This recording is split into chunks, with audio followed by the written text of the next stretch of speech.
Oui, je voudrais d'abord vous remercier tous les trois, dirais-je, pour le panorama très complet que vous nous avez dressé. Moi, ce que j'avais envie de dire, c'est que je partage à la fois l'optimisme et les inquiétudes, parce que je trouve que quand on regarde le bilan, il y a des éléments qui sont vraiment dans les deux sens.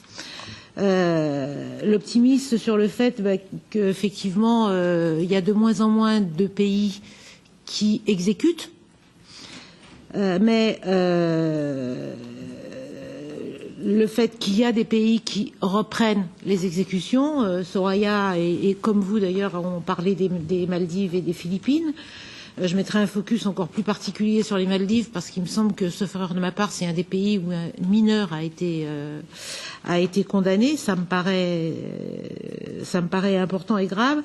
Si j'ai bien vu le vote qui avait eu lieu pour la résolution de l'ONU de septembre, je crois, décembre 2016, sur le moratoire, le chiffre de pays votant pour n'a pas évolué. Et ça me paraît un signe qui n'est pas bon d'une certaine façon. Il y a 70 pays qui se sont soit abstenus, soit ont voté contre cette résolution. Donc sur les tendances, je trouve ça pas bon. Idem sur le nombre de condamnations. Le nombre d'exécutions semble diminuer. Alors, y compris à relativiser, parce que le chiffre de 2015 avait été un des plus hauts de ces dernières années, si ma mémoire est bonne, ce que je vous demanderais bien de vouloir nous confirmer également. Mais le nombre de condamnations augmente, et c'est inquiétant. J'aurais bien aimé que vous nous développiez la question des condamnations des mineurs, justement, parce que, sauf erreur de ma part, il y a eu des condamnations de mineurs dans 8 pays. Je n'ai vu et c'est ce que vous nous avez dit d'ailleurs, d'exécution en 2016 qu'en Iran. Donc j'aimerais là aussi que vous nous condamniez ça, parce que ça me paraît important que dans les axes de la lutte pour l'abolition de la peine de mort, on insiste sur la question des mineurs, y compris parce que c'est un outil supplémentaire.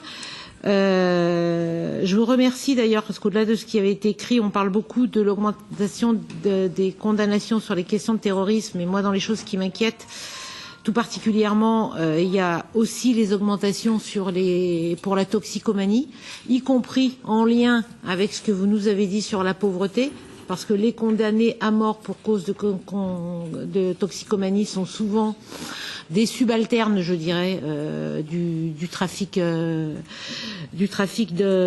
drogue.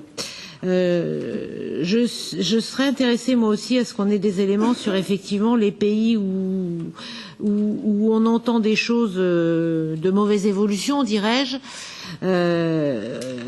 en balayant y compris devant notre porte, parce qu'il y a aussi des déclarations dans certains de nos États membres, y compris quelquefois au plus haut niveau, qui peuvent être inquiétantes en la matière.